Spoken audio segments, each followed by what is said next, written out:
Ladies and gentlemen, some time ago an acquaintance of mine in Canada began a philosophical discussion with a young woman. Although he made no reference to Ayn Rand or to objectivism in the discussion, it was the philosophy of objectivism that he was in fact expounding. When he met the young woman again a week or so later, she told him of the following incident. It seems that she was undergoing psychotherapy, and, thinking over her conversation with my acquaintance, she walked into her psychiatrist's office and said to him, "Doctor, what do the words objective reality mean to you?" Her psychiatrist answered, "They mean that you've been talking to someone who's an admirer of Ayn Rand." While I should hate to think that objectivism enjoys a monopoly of this kind, a monopoly in the concern with objective reality, the psychiatrist's remark has rather eloquent implications concerning the present state of our culture, whether he intended them or not. Ours is not an age in which objectivity, realism, or rationality are conspicuous cultural traits. If I were asked to summarize the essentials of the objectivist philosophy in a single sentence, a rather long sentence, I would say that objectivism holds A, that existence, reality, the external world, is what it is, independent of man's consciousness, independent of anyone's knowledge, judgment, beliefs, hopes, wishes, or fears. That facts are facts, that A is A, that things are what they are.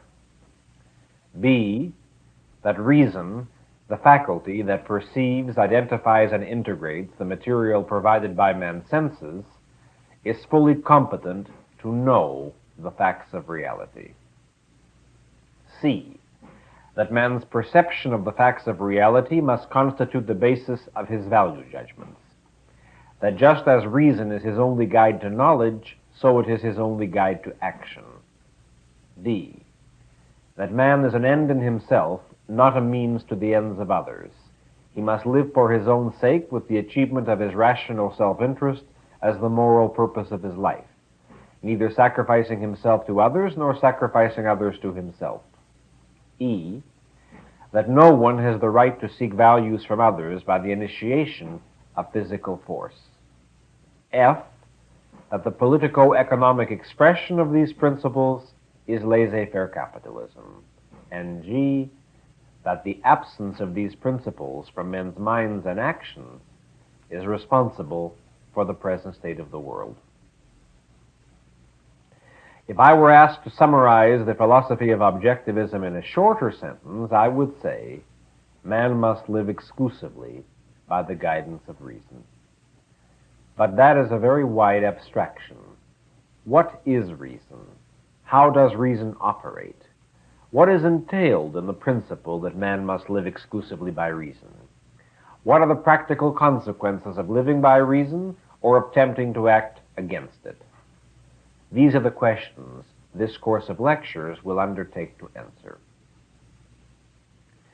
If, in reading Atlas Shrugged and The Fountainhead, you admired the novel's heroes and their manner of facing existence, if part of the motive that brought you to these lectures is the desire to understand the philosophical and psychological premises that make such men possible, then I want to stress at the outset that the fundamental character trait of the Ayn Rand hero, and the key to all his other virtues, is rationality. Character traits such as ambitiousness, integrity, independence, self-esteem are derivatives and consequences.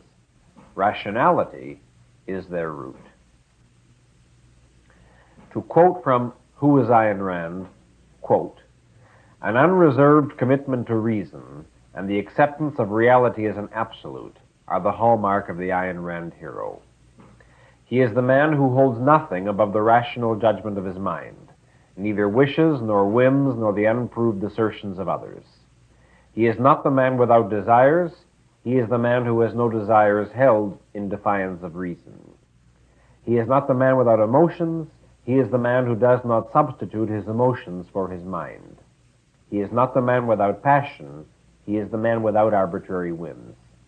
He is not the man without the capacity to feel, he is the man with the highest capacity for feeling, because his feelings are the product of rational, non-contradictory values."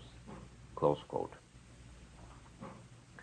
In Atlas Shrugged, Ayn Rand has presented the essentials of the objectivist philosophy, most particularly of the objectivist ethics. Our task will be to elaborate and amplify those essentials, to make explicit that which in the book is only implicit, to explore and analyze aspects of Miss Rand's philosophy that are not covered in the book at all, to discuss some of the purely psychological implications and applications of objectivism, and to organize our knowledge of the subject into an integrated structure, so that we can see how the various concepts interrelate, what conclusions proceed from what premises, and what constitutes the proof of our various principles. One does not know a philosophy if one knows merely its conclusions, but not the reasoning that led to them. Even when the ideas one accepts are true, to accept a body of conclusions without understanding the proofs that validate them is to embrace dogma, not to hold a philosophy. To be an objectivist on faith is worse than a contradiction in terms. The purpose of philosophy is to provide man with an integrated view of existence, of his own nature, and of his relationship to the world in which he lives. Philosophy is the science that deals with man's relationship to existence. The 5 basic branches of philosophy are metaphysics, epistemology, ethics, politics, and aesthetics. Metaphysics deals with the fundamental nature of existence.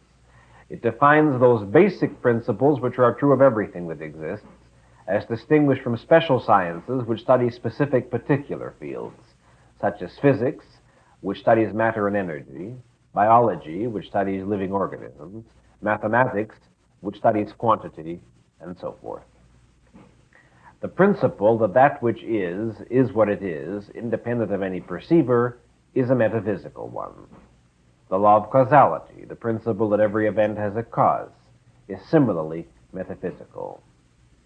By metaphysical, we mean pertaining to existence, to reality, to the nature of things.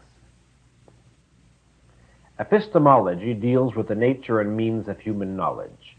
It is concerned with such questions as, what is the role of sense perception in the acquisition of knowledge? Is certainty possible to man? How does man form and validate his concepts? What is proof?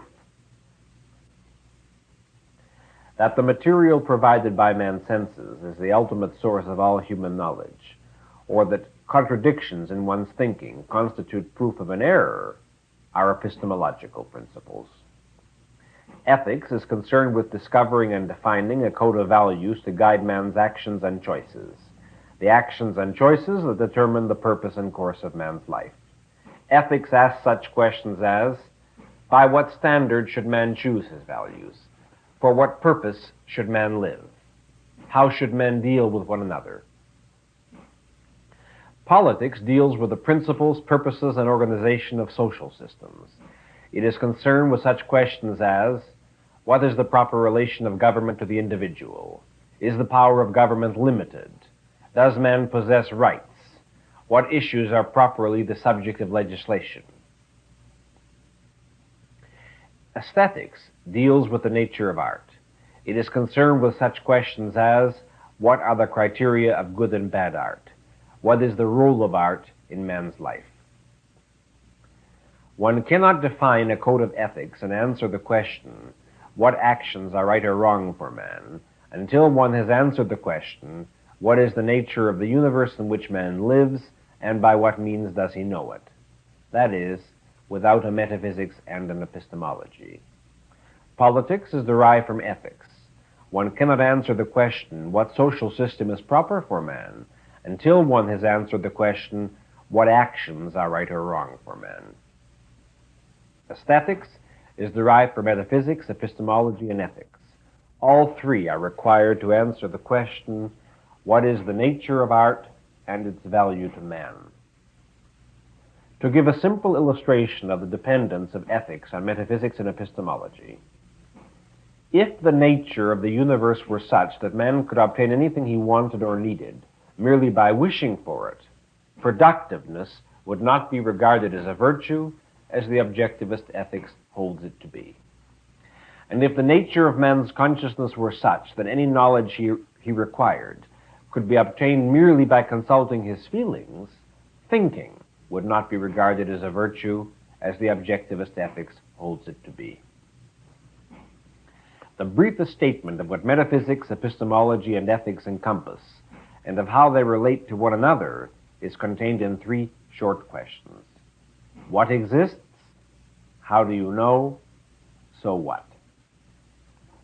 Many people naively believe that philosophy is some vague, abstract, esoteric subject which has nothing to do with their actual life.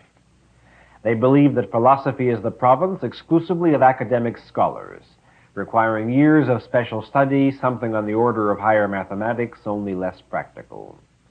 They believe that they don't hold any philosophical convictions, and that in fact there is no necessity to hold them.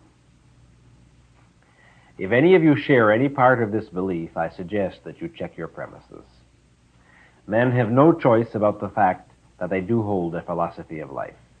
Their only choice is whether they know it or not, whether their philosophy is held consciously or subconsciously, whether their philosophy is true or false.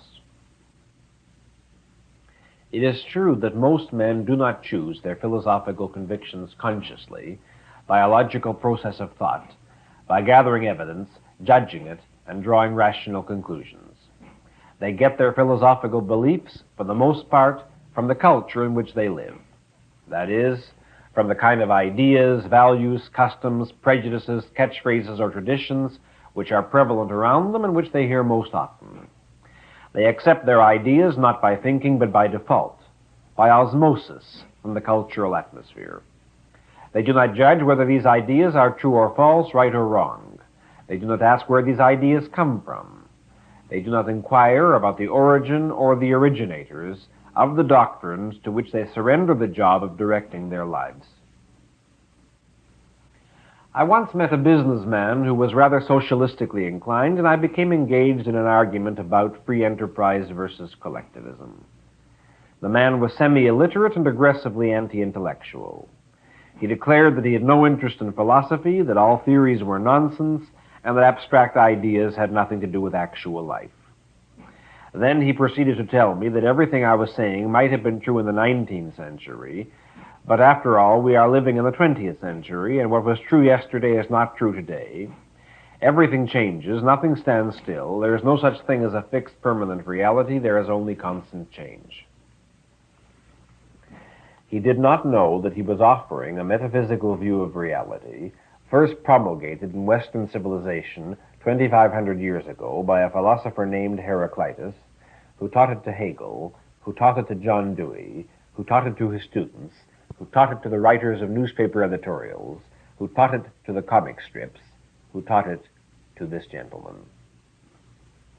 I should like to suggest that this is not the best way to acquire one's philosophical convictions. To appreciate the manner in which philosophical issues touch our lives daily and inescapably, consider the following example. Suppose that you are having an argument with a person who describes himself as a liberal. Suppose you state that it is improper to attend the performances of the visiting Soviet ballet because one should not give any form of spiritual sanction or financial support to a dictatorship.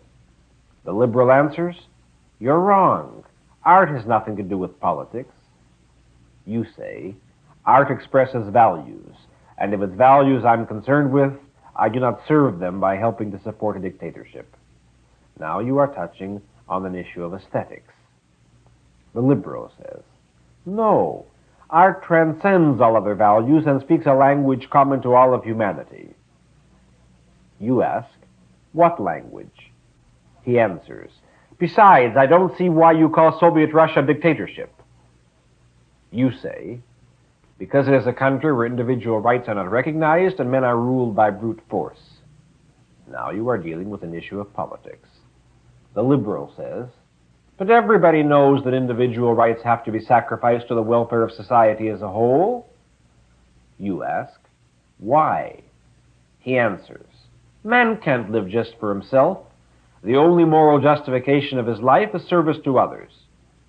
Now you are dealing with an issue of ethics. You ask, why? He answers, if you do not know that self-sacrifice is the highest moral duty, you are a selfish monster. You say, no, I do not know that. How do you know it? He answers, I feel it. Every decent man feels it. Don't you? You say, no, I don't. And feelings are not knowledge. You are now dealing with an issue of epistemology. The liberal says, knowledge? What is knowledge? Everything is relative. Man can be certain of nothing. You say, reason is man's means of knowledge. He asks, what is reason? You answer, reason is the ability to perceive and understand the facts of reality. He says, that's just your opinion. There are no facts. What is a fact to you may not be a fact to the Russians. And here you end up. You end up with an issue of metaphysics. You end up where, properly, you should have started. Because metaphysics, one's view of the nature of reality, is the base of every thought, feeling, and action of man, explicitly or implicitly, consciously or subconsciously. You can transpose the pattern of this argument to any argument you have ever entered on any subject, and although the line of debate may not always be so brief and so clear-cut, although there will be many more detours, evasions, and side issues, you will find that every major argument among men, every debate or dissension, will ultimately resolve itself into an issue of ethics, epistemology, and metaphysics. At which point most men will stop arguing and give up, in confusion, in bewilderment, in helpless anger or frustration, and will decide that communication with other men is useless, that thinking is useless, that philosophy is useless. They will decide it on the premise that they are thus escaping from philosophy. But observe that no escape is possible. By giving up, they have implicitly accepted and given into the worst of all philosophical doctrines, that man's mind is impotent, that thinking is futile, that knowledge is impossible, that reality is unknowable. Now let me give you an example of what will happen to the man who has given up or never acquired an interest in philosophy. Suppose that such a man falls deeply in love and one day has a quarrel with his sweetheart. He walks out on her angrily, declaring that he'll never be back, then comes home, then his anger ebbs and vanishes, and then he is left alone with the meaning of what has occurred. He feels desperately unhappy, and he does not know what to do. He realizes that he cannot remember the cause, the start, or the progression of the quarrel. He may remember the general subject, but he does not know by what steps the disagreement grew into a break. He does not know whether he had presented his side of it clearly, nor whether he had understood what the girl was saying. He attempts to review the quarrel, but the gray, heavy, hopeless feeling paralyzes his mind.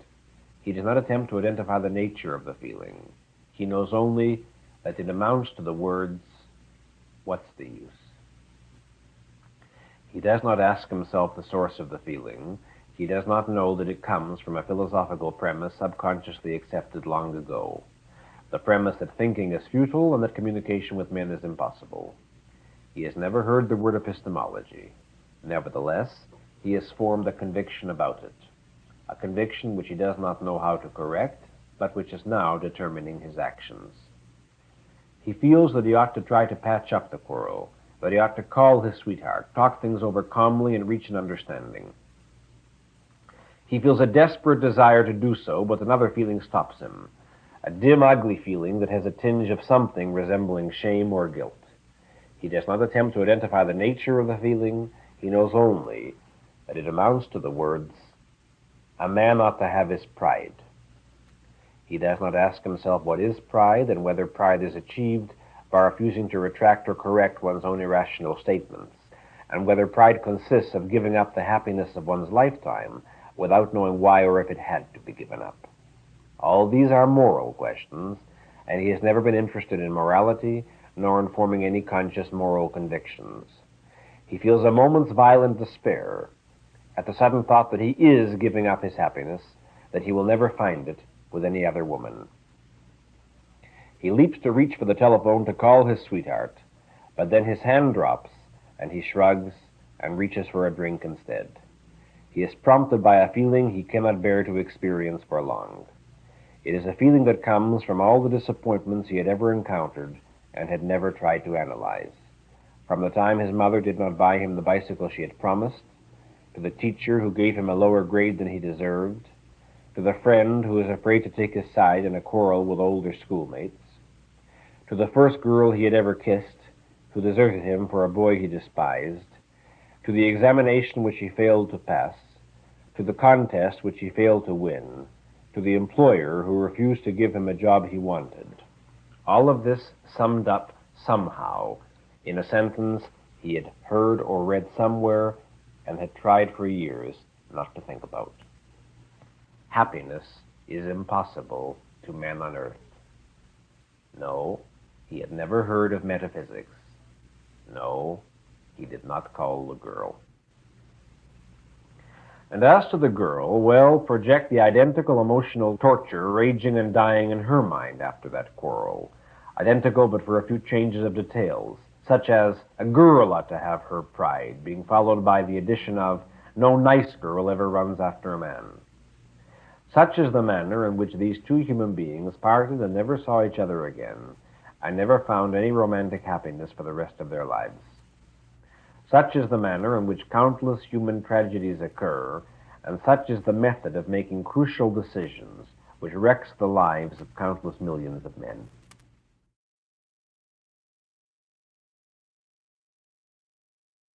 Just as an individual man can be destroyed by the lack of a rational philosophy, so can a society or a culture. When one looks at the world today, one sees that it is torn by profound conflicts. Politically, these conflicts center on the clash of capitalism and communism, or more abstractly, of individualism versus collectivism. Ayn Rand has shown in The Fountainhead that the ethical or moral root of this clash is the issue of egoism versus altruism, of the principle that man has the right to exist for his own sake versus the claim that the purpose and justification of man's existence is service to others. She has shown in Atlas Shrugged that beneath the political and the ethical clash is a still more fundamental conflict, reason versus mysticism. To quote once more from Who is Ayn Rand, quote, "In the world of the present, we are told by our leading philosophers and intellectuals that factual certainty is impossible, that the contents of man's mind need bear no necessary relationship to the facts of reality, that the concept of facts of reality is an old-fashioned superstition, that reality is mere appearance, that man can know nothing, that to feel uncertain as one's chronic state is the insignia of enlightened intellectuality. We are told that personal happiness, self-interest, and the profit motive are ignoble, that man must live for others, that the competent must exist for the sake of the incompetent, that those who suffer or are in need have first claim on the lives and energy of all the men around them, that theirs is the right superseding all other rights, that man's mind and effort are the property of the community, of the nation, of the globe. We are told that none of this is demonstrable in reason, but that morality is outside the province and judgment of reason. We are told by theologians and philosophers alike, by Niebuhr and by Eyre, by Tillich and by Russell, by Brunner and by Carnap, by Buber and by Reichenbach, that reason cannot provide man with a code of values. Reason deals only with means, not with ends. Ethics, we are told, is a matter of faith and feelings, and the collective faith of mankind, the consensus of its noblest feelings, has revealed the standard by which good and evil are to be judged. The good is that which is motivated by concern for the interests of others. The evil is that which is motivated by concern for the interests of self. And our political leaders are putting these principles into action by moving toward the society in which self-interest is forbidden, in which profit is impossible, in which no man is permitted to exist for his own sake, and all are sacrificed to all. That is, toward the society of collectivism, toward the totalitarian state." Close quote.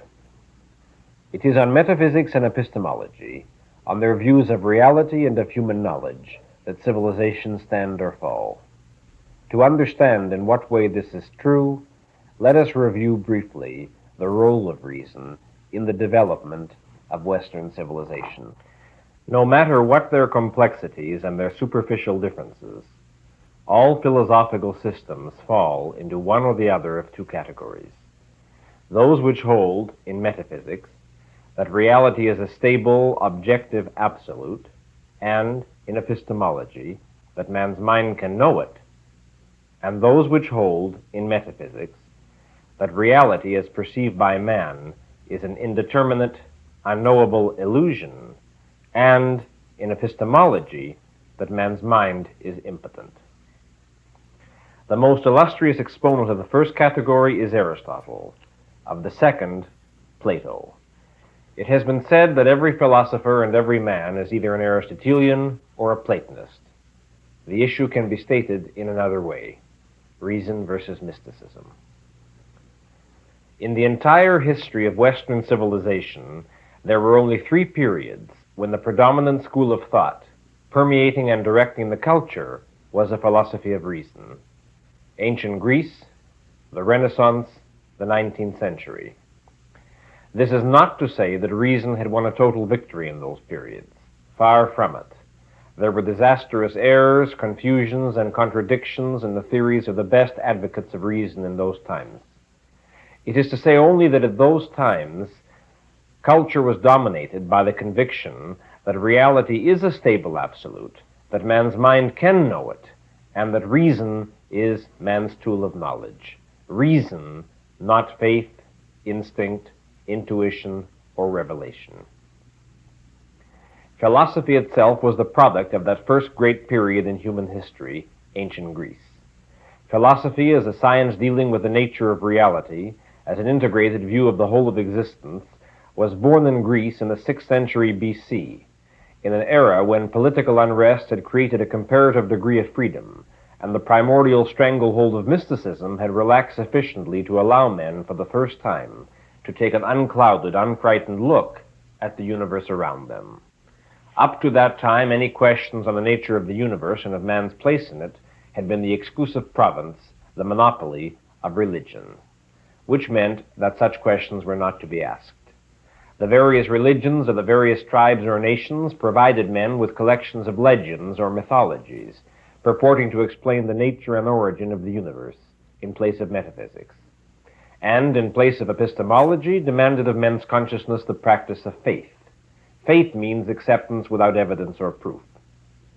When man's reason is placed in the position of a menial servant, permitted to study the problems of digging wells or taming horses, but forbidden to venture into any fundamentals or to direct the course of human life, the result is century after century of stagnation that leaves nothing behind but records of suffering and nightmare brutality. Ancient Greece is like a startling, magnificent flare in the darkness of the ages, a flare whose rays 2,500 years later are still lighting our existence today. That flare was ignited in the city of Miletus by a man who decided to ask, what is the nature of the universe, and to answer it by means of reason. His name was Thales, and he is acknowledged as the father of Western philosophy. The enormous revolutionary significance of his achievement was not in its content, but in its method. What he accomplished was an epistemological revolution. His attempt implied that man's mind was competent to deal with the whole of the universe, with all the problems of man's existence, and that reason was man's key to the solution of all problems. In recorded history, it was the first attempt to proclaim the validity and efficacy of man's consciousness. That the specific metaphysical theories of Thales and of his followers in the Milesian school of philosophy were naive and crudely primitive isn't important. They were the first faltering steps. What is important is that man was learning to walk upright. The result of this epistemological revolution was that brilliant period which is known as the classical period of Greece. You have all heard of the importance of ancient Greece to Western civilization. What is meant by ancient Greece in this context is a very brief period of about 200 years. but that brief period threw mankind forward further than all the preceding centuries had done. While men had been gathering knowledge drop by drop, so that it took generations to discover some improvement in carting stones or building chariots, ancient Greece was like a torrent spreading forth such wealth of knowledge that its consequences were not exhausted to this day. That brief period presented such a burst of creative energy, so many men of genius, so many fundamental achievements in philosophy, in science, in art, in literature, that when one looks at it across the centuries, it seems more fantastic than the Atlantis of Atlas Shrugged, if any of you thought of it as fantastic. When one looks at ancient Greece, it appears as if mankind had been a race of crawling pygmies that turned into giants for 2 centuries, then shrank back into pygmies again. But reason did not win a full victory in ancient Greece. The advocates of mysticism fought it from the start. They fought it, then as now, by means of perversion and subversion, that is, by attempting to use reason against itself. All the tricks, the gimmicks, the sophistries, the evasions, the equivocations which one hears today in university classrooms were heard and originated in ancient Greece. The use of reason to prove that reason is impotent, or that it is limited, or that it leads to contradictions, or that it gives us nothing but probability, etc., etc. There were many variations on the same theme. The most famous variation was devised by the greatest of the philosophical mystics of that period, Plato. In briefest essence, Plato's metaphysics and epistemology are as follows. The material reality which we perceive by means of our senses is semi-unreal. It is only an illusion, an imperfect reflection of another higher reality. Only a few among men, a special elite, can perceive this higher reality, and they can perceive it only by means of a flash of mystical insight or illumination which transcends reason, thus providing them with a superior kind of knowledge. Plato's influence stretches through the centuries down to the present day. All subsequent mystics, big or small, have had little to offer in essence but variations on Plato's system. Plato himself did not originate all of his theories. He was the transmission belt by which Oriental mysticism infiltrated into Western culture. But Plato was the first to build a complete philosophical system, or at least the first whose record has been preserved. The greatest philosopher of ancient Greece, and of all the centuries that followed, was Aristotle. He was the first and only thinker who declared that reality is real and that man's consciousness is conscious, which means that there is only one reality, the one that man perceives, that man's consciousness is valid, that reason is man's exclusive tool of knowledge, and that the task of reason is the perception of reality. It is impossible to present briefly the scope, the magnitude, the originality, and the inexhaustible significance of Aristotle's achievements. If I were to name only one of them, it would be sufficient to say that he was the father of the science of logic. He was the man responsible for the concept of the law of identity, the one basic principle which separates a thinker from a mystic, a civilized man from a savage, a sane man from a schizophrenic, the basic principle without which no thinking, no knowledge, and no culture is possible. I will discuss the law of identity later in detail. For the moment, I will state only that every attack on reason from any quarter, ancient or modern, every attempt to undercut or subvert man's mind, starts with and aims at an escape from the law of identity. By defining the laws of logic, Aristotle laid the foundation for all scientific knowledge. He did fundamental work on almost every science. He is often referred to as the first scientist, and at the base of many of our modern sciences you will find his treatises. Thinking is not an activity that men learn by instinct. Aristotle taught mankind how to think. It is true, of course, that men did think before his time, but they did not know the nature, the rules, the proper methods, or the value of their own mental activity. Aristotle was the first man who undertook to think about thinking, to identify and to make explicit what had been practiced only by implication. That which men do not know consciously is not in their control. Aristotle gave them control over the power of their own mind. If you wish to think symbolically and to project mankind as having a father, then I would say that Aristotle was the father of the human race, as distinguished from the pre-human and pre-rational. Aristotle's philosophical system is far from perfect. I should like to state most emphatically that it contains a great many flaws, errors, and puzzling contradictions. But remember that a philosophy must always be judged by its fundamentals, by its basic view of reality and its basic view of knowledge. These will determine the nature of a philosophy's influence and consequences. From the time of ancient Greece, the intellectual history of the Western world has been in effect a duel between two men, Aristotle and Plato. Some periods were dominated by one, some by the other. You will see the consequences. The immediate consequence of the great age of Greece was the era of Rome, which was like a steady, enlightened, civilized current fed by the motor behind it. Roman culture was only an extension and elaboration of the base created by Greece, and although there were individual men of greatness and noteworthy achievements in Roman history, there were no fundamental epoch-making innovations. Intellectually, Rome was riding on the power of Greece.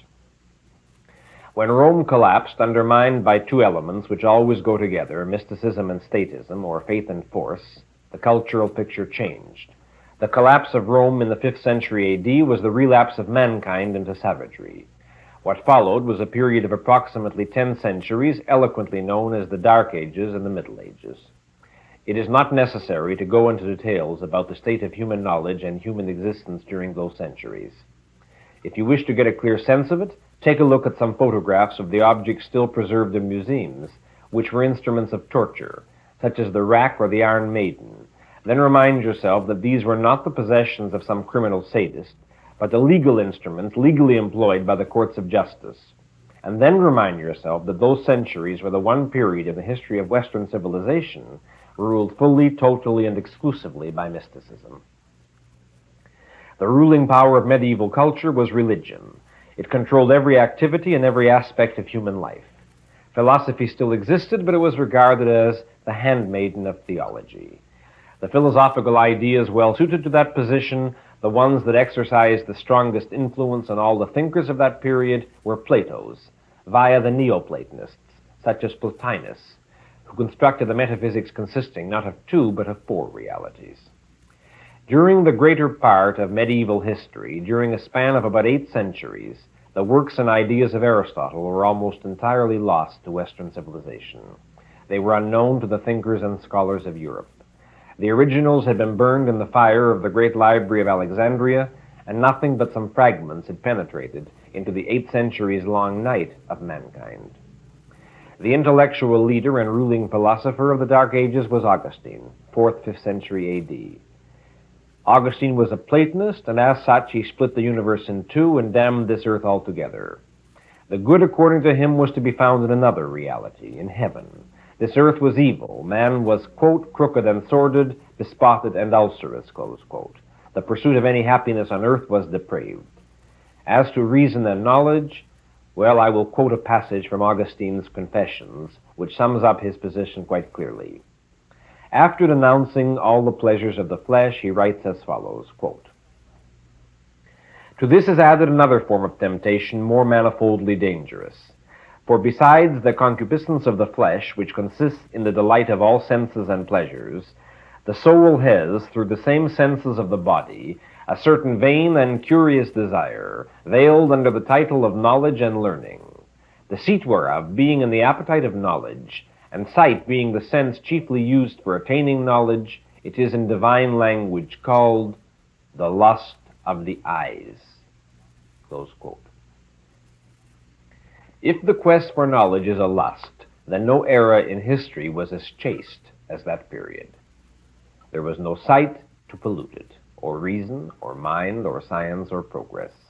Once again, as in the pre-Grecian centuries, men crawled from generation to generation, making tortuously minute improvements in their store of knowledge, while the alleged philosophers were debating such topics as whether a mouse that slips into a church and happens to eat the Eucharistic bread does or does not achieve communion with God, and while the masses of the people were existing in the state now recognized as mass neurosis, mass hysteria. In the 13th century, Europe rediscovered Aristotle. Some of Aristotle's works had been preserved by the Arabs and were made available to European scholars in the wake of the Crusades. Parenthetically, to this day, what we possess is estimated to be only about 1/4 of the total of Aristotle's works. The rest is lost. In the 13th century, a German philosopher, Albertus Magnus, wrote a monumental work containing everything on and by Aristotle that he could find. In the same century, a pupil of Albertus Magnus created the first comprehensive system of philosophy since the great age of Greece, and he created it on a predominantly Aristotelian basis. He was the greatest intellectual giant of the Middle Ages and the man who ended them. His name was Thomas Aquinas.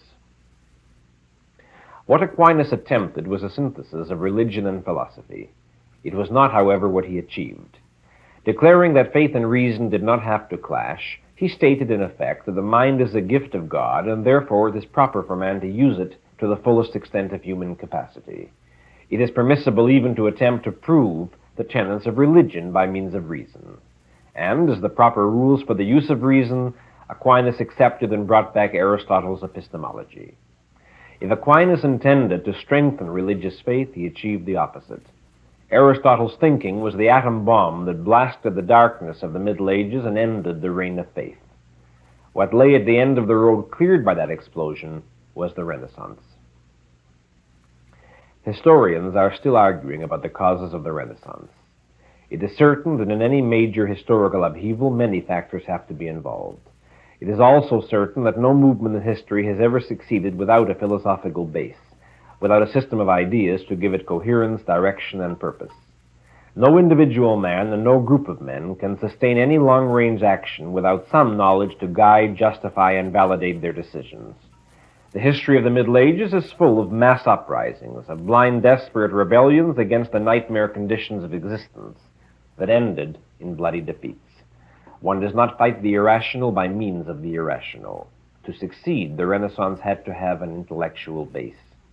That base was provided by Aristotle via Thomas Aquinas. What millions of warring feudal barons and club-brandishing rioting serfs could not accomplish, Aristotle accomplished 17 centuries after his death. Aristotle, in the form of fragments and remnants, at 1/4 of his power, further diluted and distorted by Aquinas' theology. But still, Aristotle. A little reason goes a long way. The full result of the impact did not become apparent till a century later. It is in the late 14th century that the philosophical ideas of the 13th took form in practical reality. Culturally, the late 14th century is the start of the Renaissance, with the 13th serving as an overture. You will observe the same phenomenon throughout history. Just as in the life of a man an idea must be grasped by his mind before it can be translated into action, so in the history of a nation a philosophy must be formulated by its thinkers before it can infiltrate the various aspects of a culture and take form in action. Every age is the actualization of the thinking of the preceding period.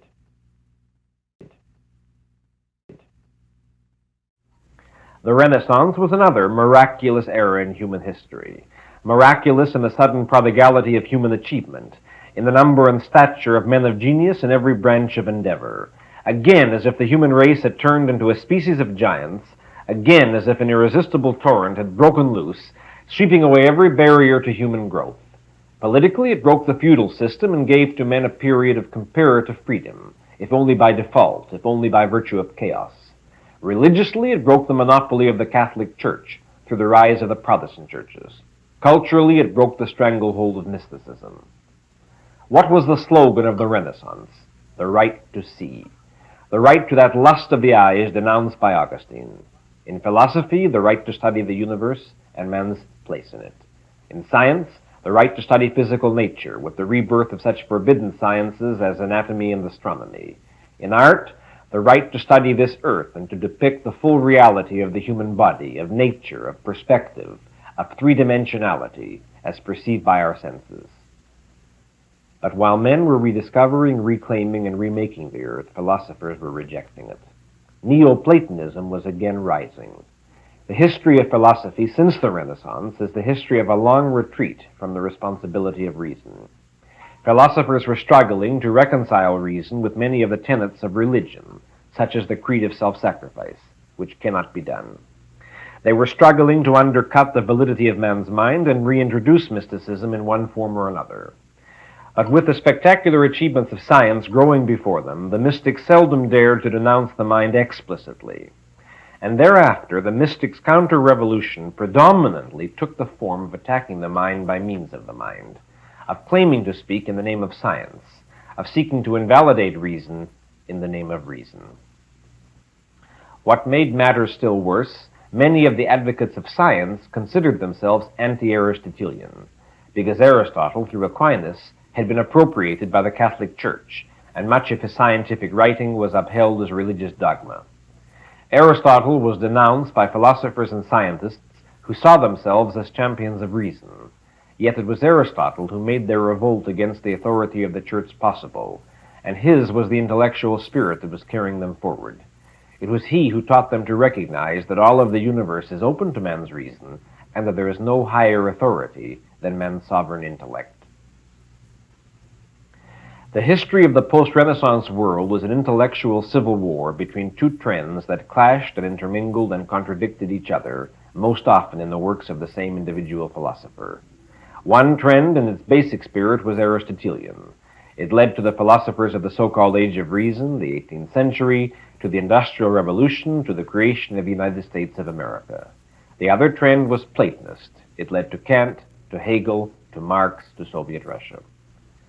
Neither ancient Greece nor the Renaissance had created a political theory to establish a free, therefore rational society. It was the semi-Aristotelian philosophers of the 17th and 18th centuries who formulated the first practicable theories of political freedom. The most prominent among them was the British philosopher John Locke, who became the dominant philosophical influence on the group of men known as the Founding Fathers of America.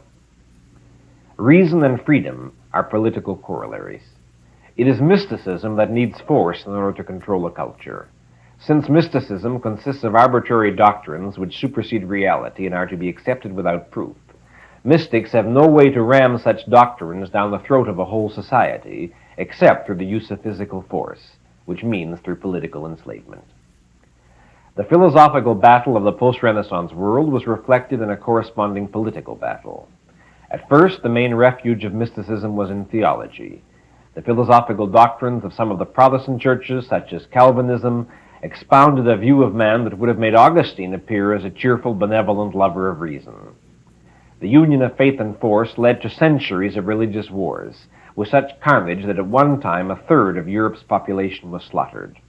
These wars were made possible by the absolute monarchies that rose to replace the feudal system.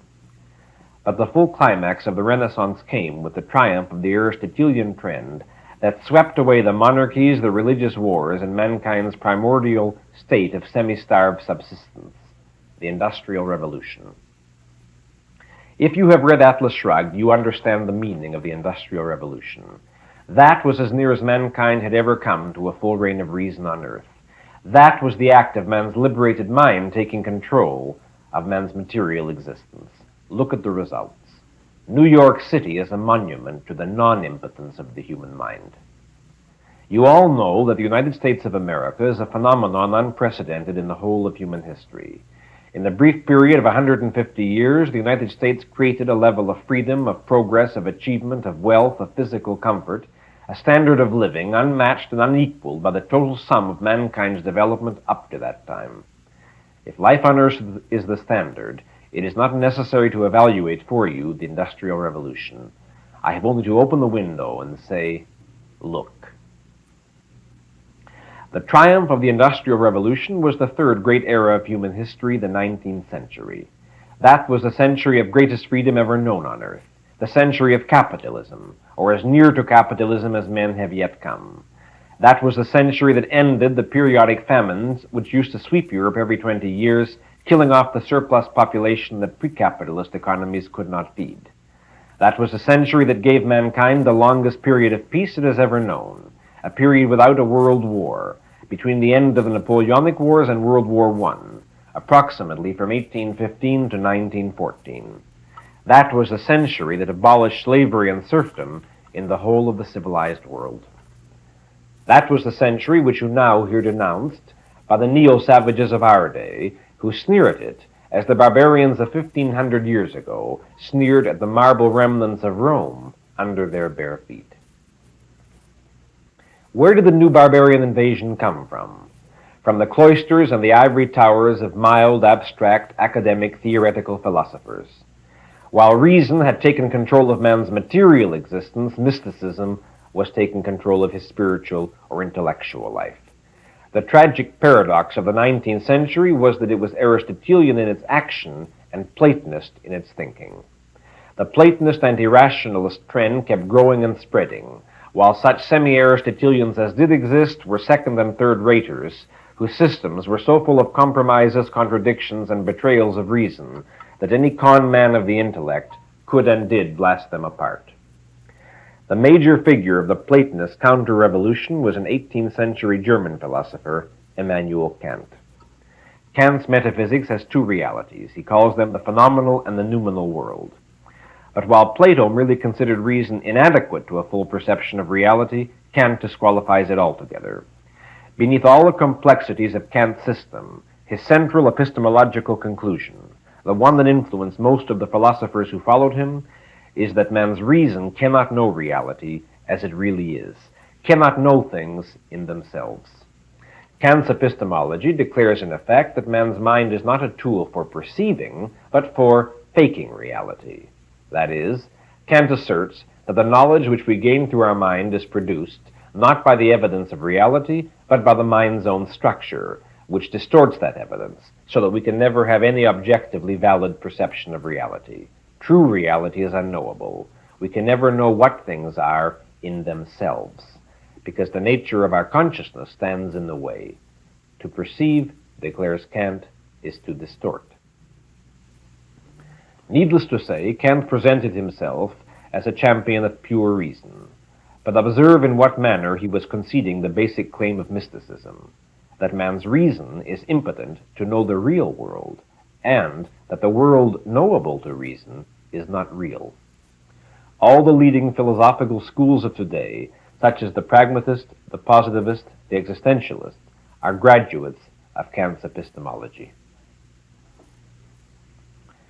While the Aristotelian trend was achieving political freedom for men, the Platonists were laying the philosophical foundations for the cult of the state. Remember that Plato in his Republic had created the first blueprint of a totalitarian state, which has served as archetype and inspiration for all of his followers down the ages. The most influential among them was the German philosopher Hegel of the late 18th, early 19th century, a Heraclitean Platonist who proclaimed that material reality is an illusion, that nothing exists except change and motion without any entities to do the changing and the moving. The same Hegel preached that a rigid, absolute totalitarian state is mankind's predestined goal and ultimate ideal.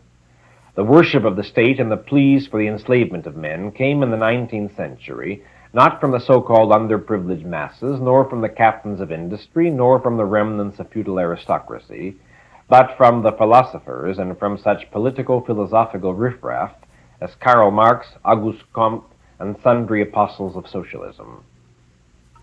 One of these totalitarian lines, via the German philosopher Fichte, who worshipped the race, led in the 20th century to German Nazism. Another, via Karl Marx, led to Russian communism.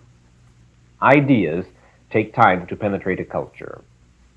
Just as the people of the 19th century were enjoying the practical dividends of the philosophies of the 18th, so we today are paying the price for the philosophies of the 19th century. Now let us turn to the state of our modern culture and to objectivism.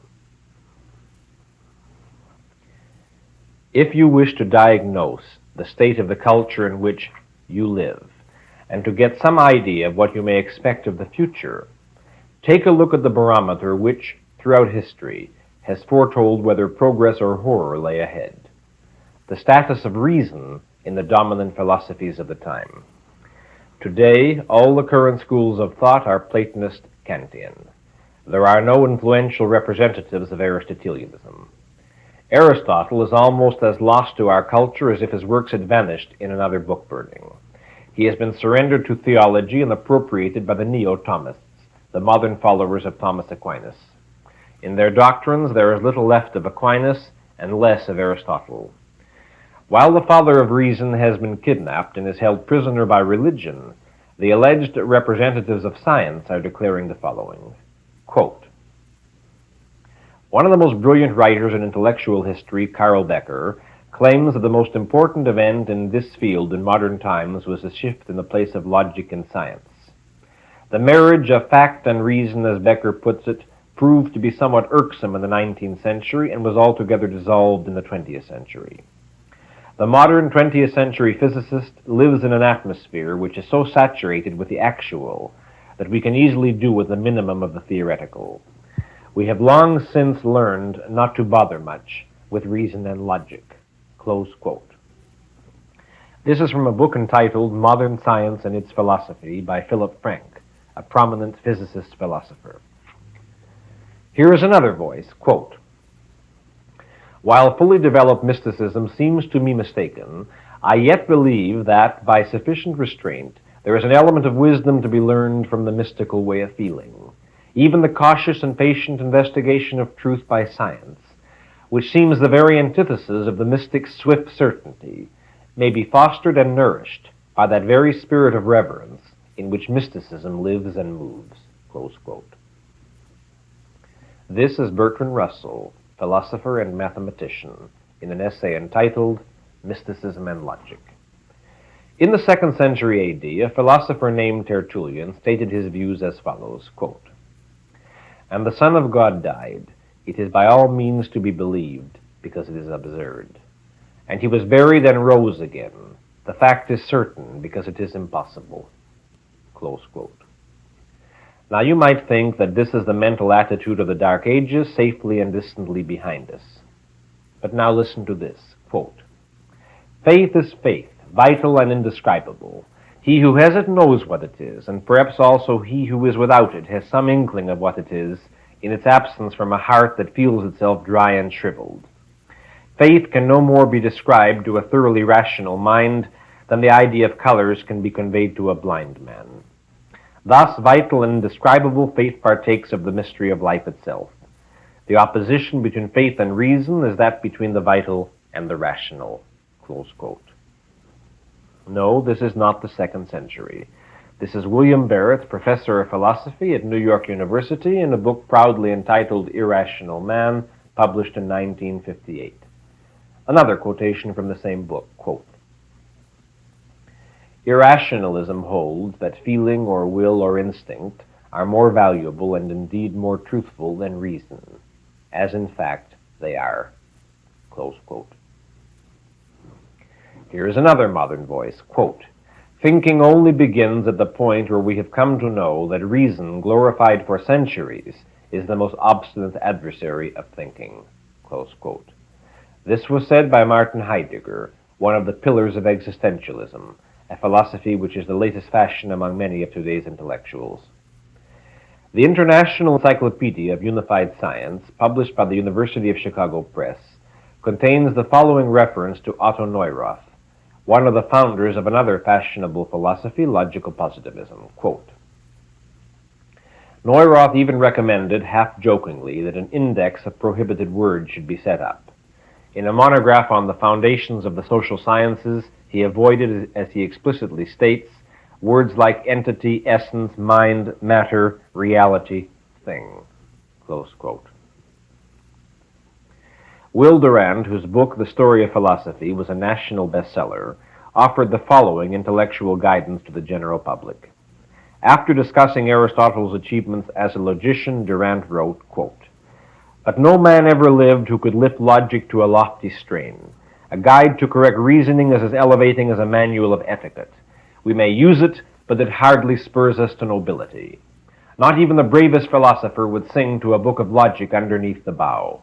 One always feels towards logic as Virgil bade Dante feel towards those who have been damned because of their colorless neutrality. Let us think no more about them, but look once and pass on." Close quote. And while the neo-mystic intellectuals of the 20th century think no more about logic and pass on in search of a bough to sing under, the collector of their efforts, the conqueror marching triumphantly down the road they have paved, is not long in coming. He announces himself as follows, quote, "We are now at the end of the age of reason. The part played by the bourgeoisie is finished, permanently. A new age of magic interpretation of the world is coming. We must distrust the intelligence and the conscience and must place our trust in our instincts. People set us down as enemies of intelligence. We are. but in a much deeper sense than these conceited dolts of bourgeois scientists ever dream of." Close quote. The author of this statement was Adolf Hitler. Such is the intellectual philosophical state of our age. What are its practical results?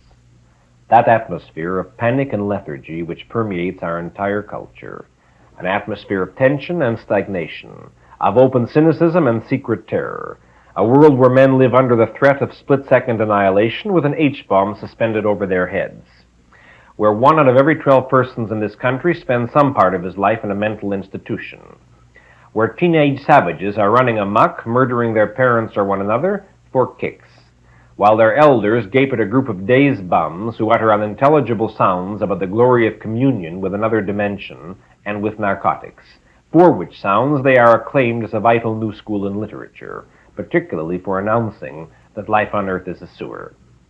While playwrights present mankind in the form of beings who inhabit garbage cans, while actors project the human soul by means of unseeing, unfocused eyes and a voice of hysteria-tinged monotony that breaks in ungrammatical places, while politicians are proclaiming a crusade for freedom by imposing greater and greater controls, and for the right to property by confiscating it, while a blustering anthropoid declares that he will bury us because it has been scientifically proved that communism will win, and he is answered by nervous gentlemen who declare that our ideals of freedom rest on our faith in God.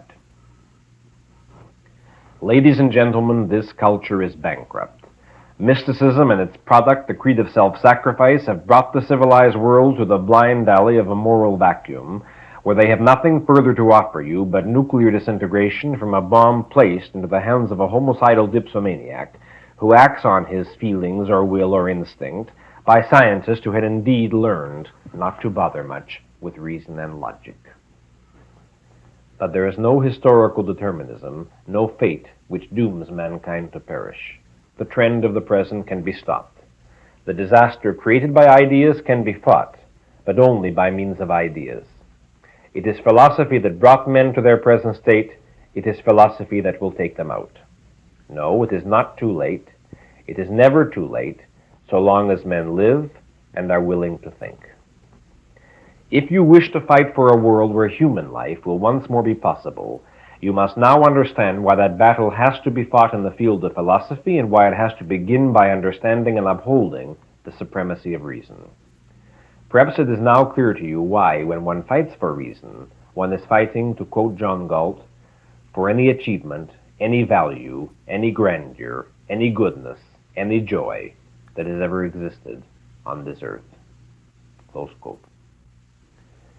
In the effort to formulate a rational view of man's relation to existence, Aristotle did not say the last word in philosophy. His genius is that he said the first.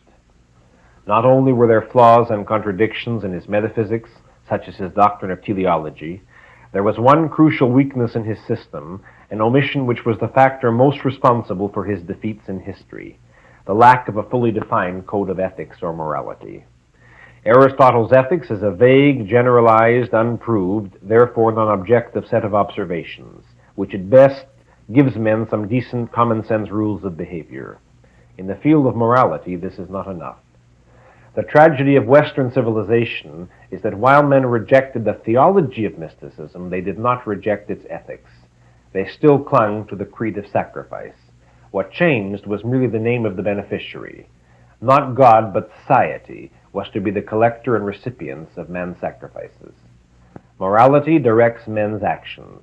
So long as it remained the monopoly of mystics, mysticism had to win.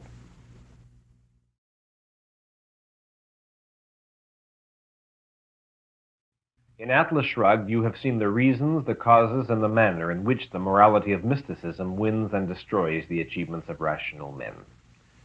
What Objectivism offers you is that which was lacking in the history of philosophy, a morality of reason, a rational code of values logically demonstrable, based on and derived from a rational view of existence and of man. This is not the only philosophical innovation of Objectivism, but it is one crucially important for the translation of philosophical ideas into action and reality. Metaphysics is the base of philosophy, and it is with the Metaphysics of Objectivism that I will now start. I will name two concepts, and I will ask you to ask yourself whether you understand them fully. I warn you that you will probably think you do, because they are very simple concepts, and that most of you will soon realize you don't, because they are the widest and most fundamental concepts that men possess. These two concepts are something and nothing. Remember that I am asking you to consider them in their fullest meaning and application. The concept of something applies to every concept in your mind, to the entire content of your consciousness, and to the total of your knowledge, regardless of the amount or degree of your knowledge. It is the fundamental concept of consciousness. It marks the start of being conscious. When a baby opens his eyes and receives his first sensation of sight or sound, all that his consciousness can register is that he is aware of something. He does not know what it is, and of course he does not know any concepts. But we know that the concept of something names that first state and stage of his awareness. The blob of light he perceives is something. The sound he hears is something. The blanket he touches is something.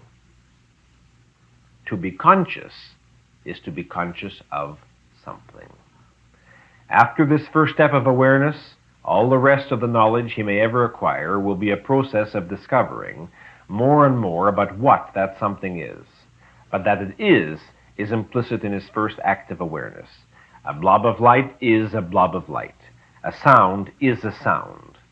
To know whether the blob of light is a lamp, a fire, or a sunset, to know whether the sound is made by a human voice, a violin, or an exploding bomb, requires a long process of learning. To know what a something is represents the next steps of knowledge. But that it exists, is the first step, without which no further steps are possible.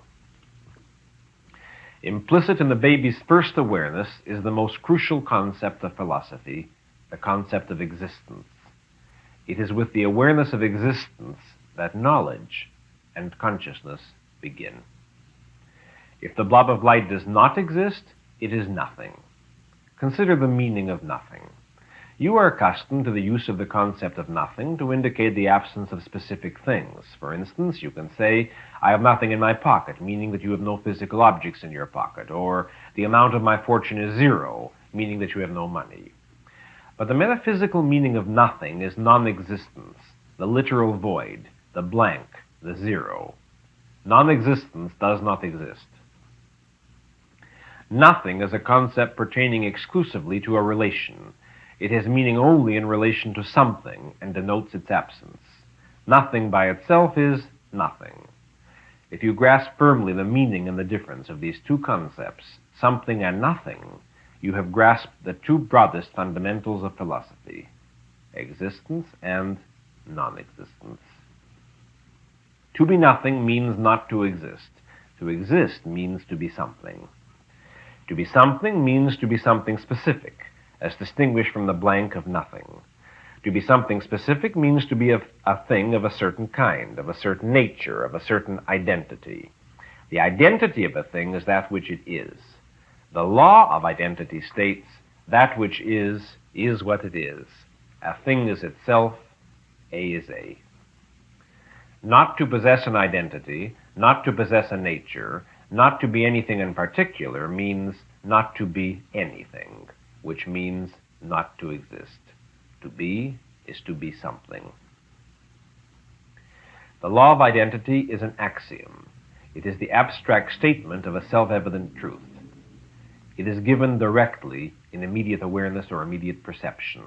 It is not inferred or deduced, nor does it need to be.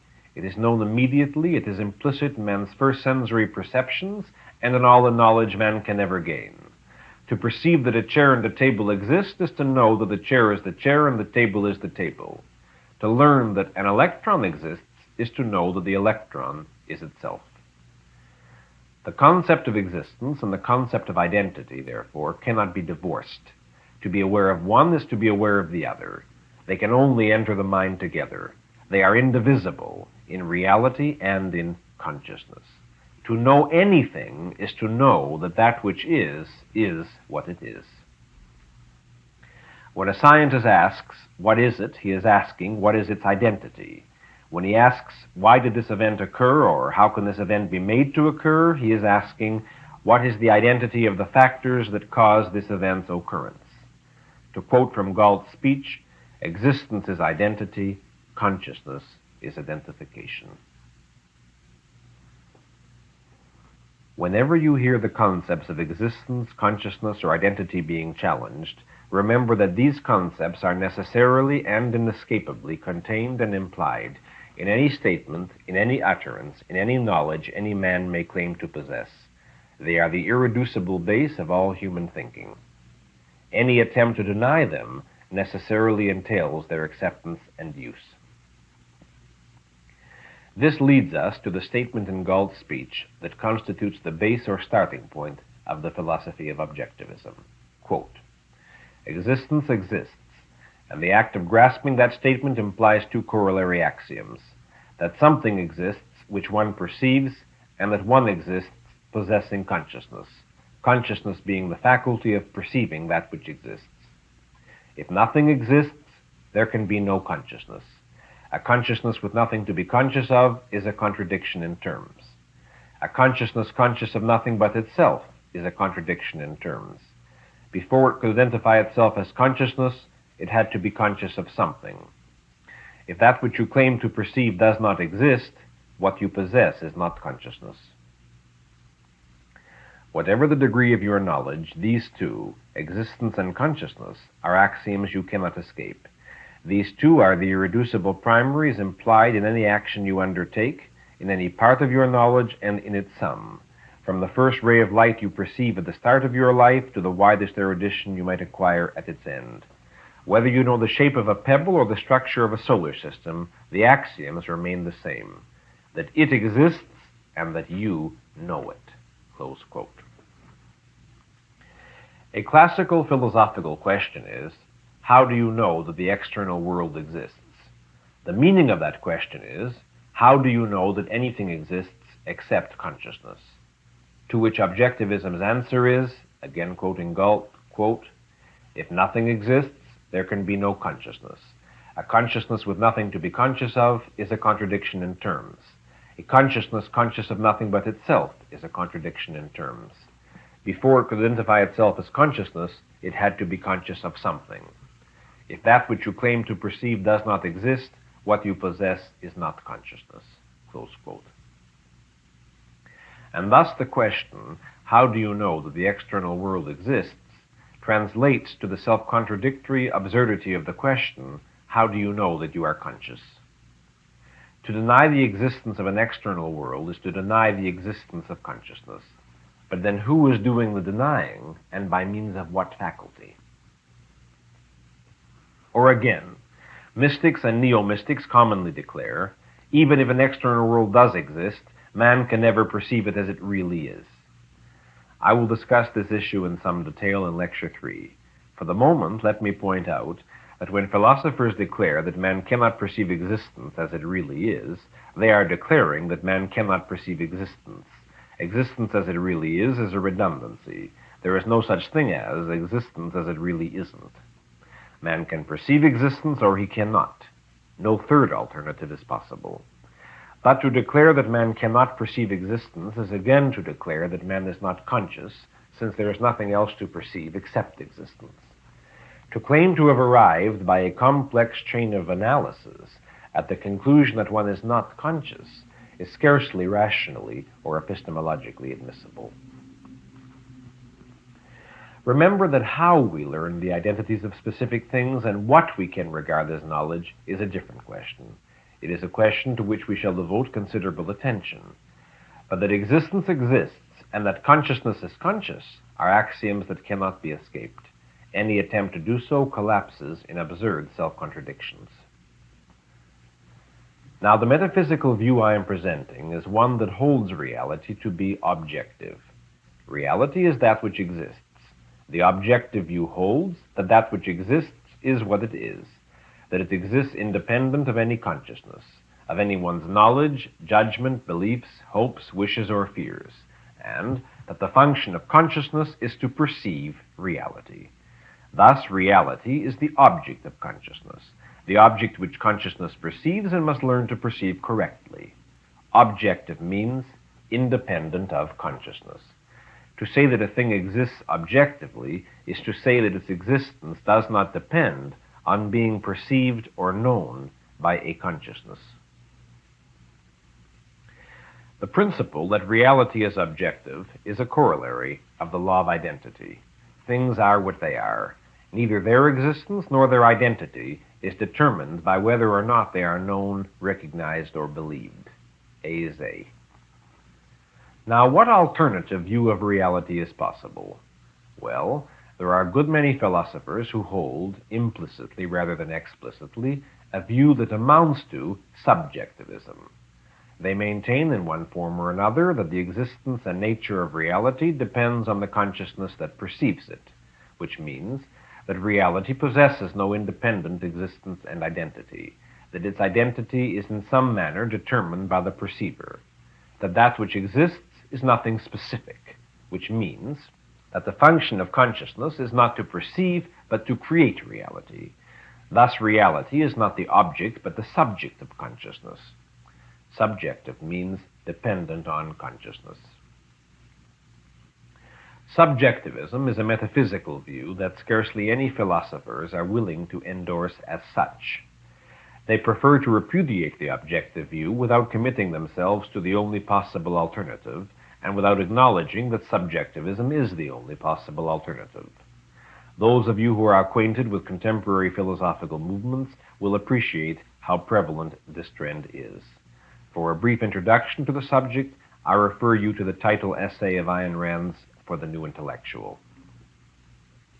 To select only one example, when certain philosophers deny the metaphysical status of the law of identity, when they declare that the principle of identity is not true of or applicable to reality, when they declare that to speak of a thing's identity is meaningless, they are declaring, by implication, that things possess no fixed, determinate identity, and that the illusion of a thing's identity is in some sense a projection or creation of our consciousness.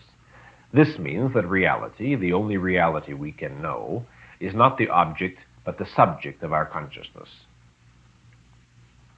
Observe that this position, carried to its full logical implications, entails the negation both of existence and of consciousness.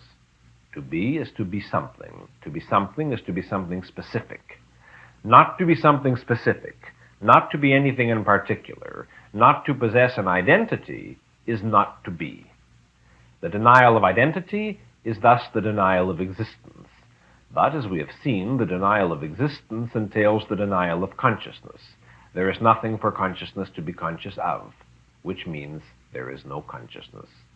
Such is the dead end of subjectivism in general, and in particular of the claim that the law of identity does not apply to reality. To endorse subjectivism as one's explicit and avowed view of reality is, of course, to be an undisguised mystic. Unfortunately, many people who would reject subjectivism if they identified the issue consciously hold the view subconsciously, by implication, by default, by lack of knowledge, and quite frequently by evading the issue. Here are a few simple colloquial examples which you have all heard and are hearing constantly. Whenever you encounter them, you are dealing with subjectivism. This may be true for you, but it is not true for me. Everything is a matter of opinion, and one man's opinion is as good as another. You may be right, but I don't feel it. Wishing will make it so. All our differences are a matter of semantics. It will work if people will only want it to work. All these statements mean and imply that there is no firm absolute reality, that things have no identities, and their natures can be altered by the wish, whim, or evasion of the speaker. You would not be as tolerant of such statements as you probably are if you identified their philosophical meaning. You would not accept the metaphysical theory of subjectivism if it were offered to you as such. But then why do you accept such a statement as, "This may be true for you, but not true for me"? That statement comes from the universe of non-A. Truth is the recognition of reality. To be true, a statement must denote facts. It must denote that which exists. If I tell you that mental health requires intellectual independence, and you tell me that it requires uncritical conformity to the beliefs of one's culture, both statements cannot be true. There is no way for both of us to be right. When men disagree, at least one of them has to be wrong. It is not possible for two men to be right when they claim opposite views on the same subject.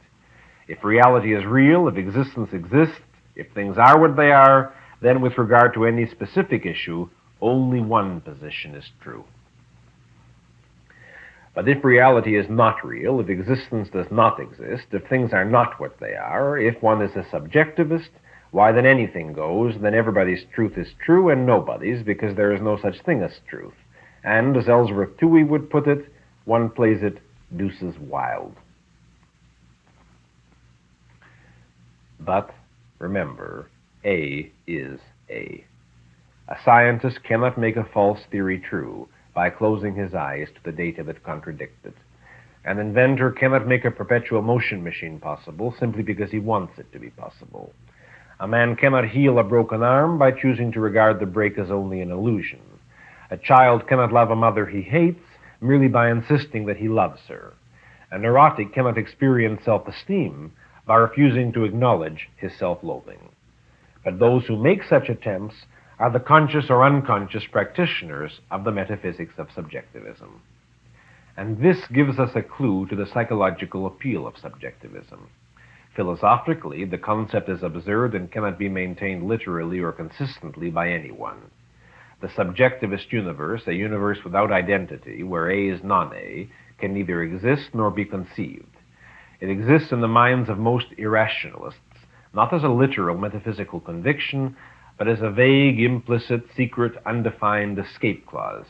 An escape clause that permits them to ignore the law of identity when they find it convenient to do so, when they wish to indulge irrational whims, make irrational demands, pursue an irrational course, and do not wish to be reminded that A is A, that reality is real, and that actions have consequences. The story is told of a geologist who conceived a highly original theory about the rock formation in a certain valley. The evidence he had examined confirmed his theory, and he was exultant over the sensation that his paper would create in scientific circles.